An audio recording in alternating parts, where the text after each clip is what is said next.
பாத்துல அடிச்சு வரைக்கும்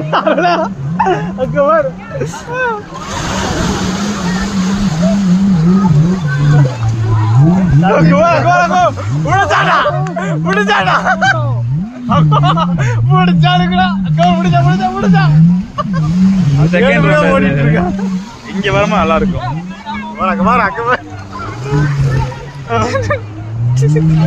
பாத்து சைடு தான் ஓவரா குதிக்கிறேன்.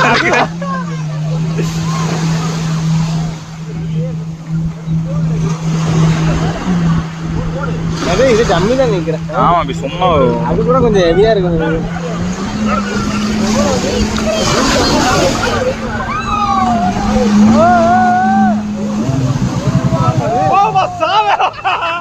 அடி வேறு சரியா